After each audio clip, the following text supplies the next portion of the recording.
I got up at 5 o'clock this morning because I was in Hartford by 7, and I was on television this morning.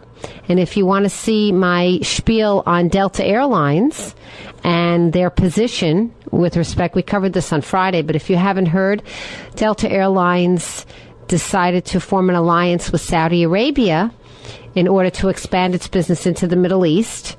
And in order to do so, it needs to comply with Saudi Arabia's requirements for entry.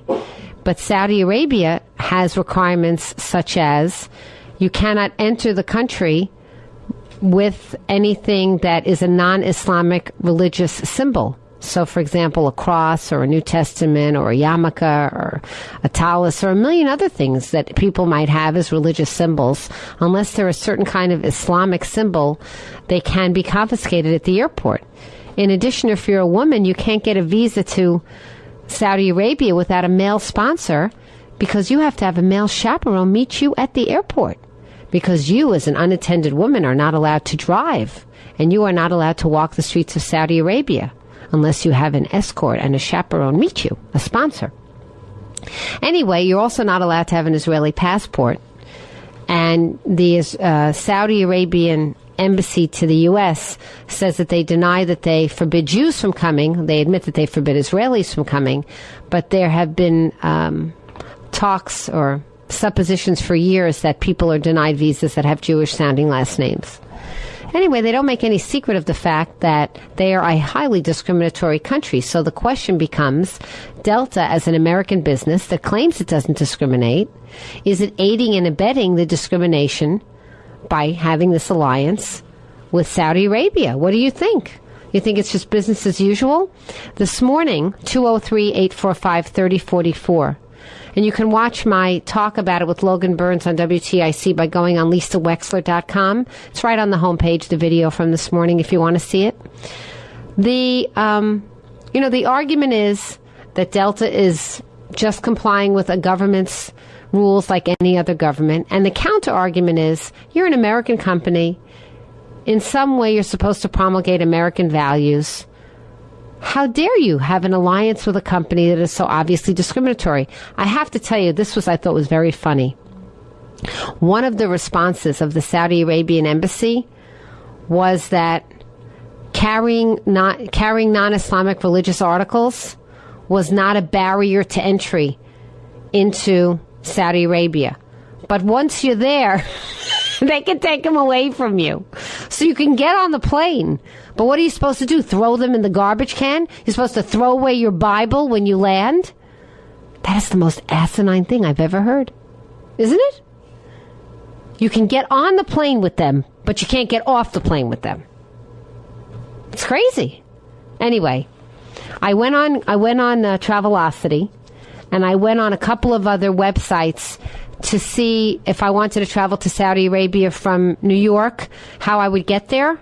And I could only get there by means of foreign airlines that took me in. So I could take Delta and American and United, let's say, to Paris or to London.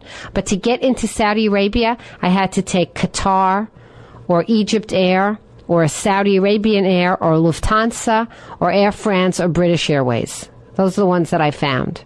I didn't find any American airlines right now that fly into Saudi Arabia, which means by my anecdotal, inference, and I might not have seen every flight, but I saw a lot to Jeddah and to Riyadh, that Delta may be the first American airline that is agreeing to comply with these visa requirements in order to facilitate travel to Saudi Arabia. The truth is we've given Saudi Arabia a pass since 9/11, haven't we? I mean, 17 at least out of the 19 people. I think it was even more 19, but I think somebody told me recently it was 17. I thought it was all 19. The overwhelming majority, including Osama bin Laden himself, who was Saudi. The overwhelming majority of terrorists that day were Saudis.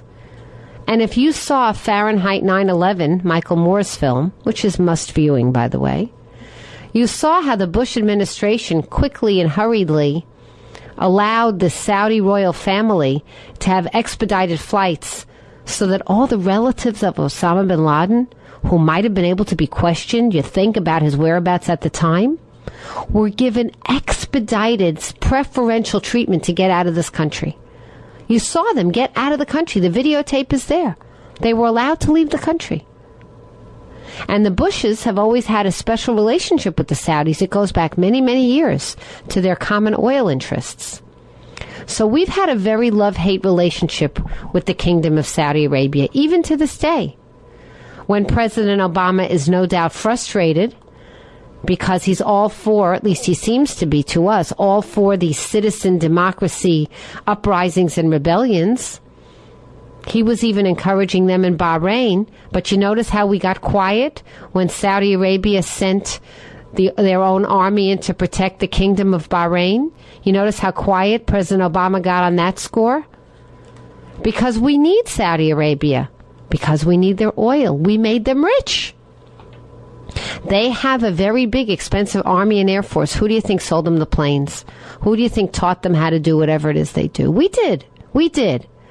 So we have a very complicated relationship with Saudi Arabia. We really do.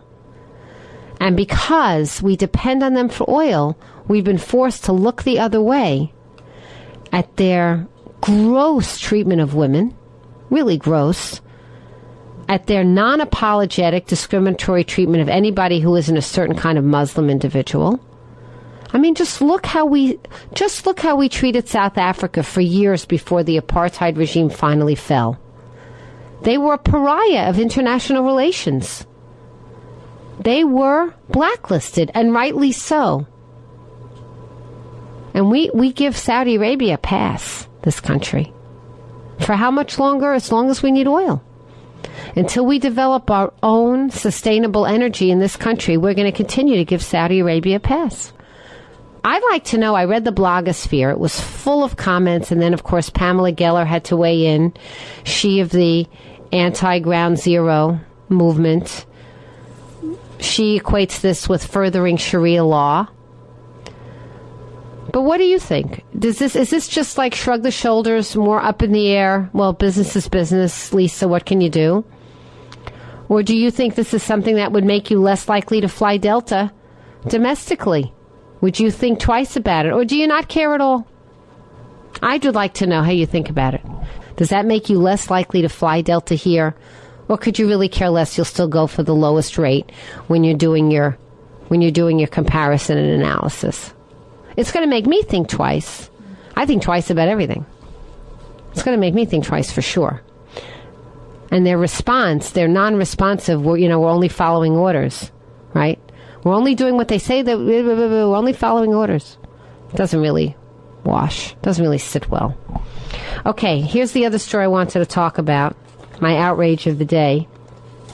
This should make you so outraged. The short story is that a daughter accused the TSA of making her 95-year-old cancer-stricken mother remove her adult diaper, her Depends, as part of a security pat-down in that great state of states, Florida. The great state of states where so many civil rights are really held up for all to see. The daughter says agents asked the woman to remove the diaper after finding that it was, quote, wet and firm. How embarrassing and awful is this? Can we just say how embarrassing and awful this is? It's so not funny. She and her mother went to a bathroom then to take the diaper off. And by the way, the daughter didn't have another diaper because this had never happened to her before. She didn't have a spare with her. Here's the worst part. The worst part is that TSA has defended its actions, saying in a statement that our officers acted professionally and according to proper procedure. I think that's the worst part of the story. It's even worse than the doing of it is the defending of it. Because in the defending of it, of saying that that's proper procedure, you got to ask yourself, who are we? And what have we become? And what have we allowed ourselves to become? Right? Who are we? What have we become? And what have we allowed ourselves to become? It's really awful. There's more on this story. I'm going to find it for you. Because ever since that little report, initially the TSA said only that. Now they're saying that In other words, they're not backing down on that. They're defending their people. But there's more to the story. 95-year-old woman. Even if she wanted to do something, what's she going to do? What are we going to do? Put a bomb in a depend now of a 95-year-old woman? We can't use our common sense judgment enough to know that a woman like this is not going to be a terrorist? I know, they're thinking, well, the enemy. Look, there was another story today, this is true, in Afghanistan. An 8-year-old girl was walking to school, didn't know she was carrying a bomb. Some animal gave it to her to carry a bomb, which exploded. She's 8 years old. So we do know that there are cultures and people that hide behind women's skirts and children's pinafores and children's rags in order for their crazy terrorist calling. But we also know among our own people, and we can tell our own, and we really can, that when a daughter is escorting her 95-year-old mother on a plane and she's wearing Depends, the likelihood of anything happening is almost nil. And maybe we ought to understand that as human beings. Or maybe we just ought to take a risk once in a while as human beings and not defend actions like this. I'm tired of people saying, well, you have to treat everybody the same way. Actually, no, you don't. No, you don't have to treat everybody the same way. You don't. And you don't have to take the Depends off 95-year-old women and brag about it and defend it and think that it's okay. This is what President George Bush started. But we are finishing his vision of a society of fear. And it's very, very troubling and upsetting to me. The TSA released a follow-up statement today saying, while every person and item must be screened before entering the secure boarding area, TSA works with passengers to resolve security alarms in a respectful and sensitive manner. And then again, they say, we have reviewed the circumstances involving the screening and determined that our officers acted professionally according to proper procedure. And now they're denying it. They're saying they did not require this passenger to remove an adult diaper. But the daughter maintains that it was true. Who do you believe? Who do you believe? I believe the daughter.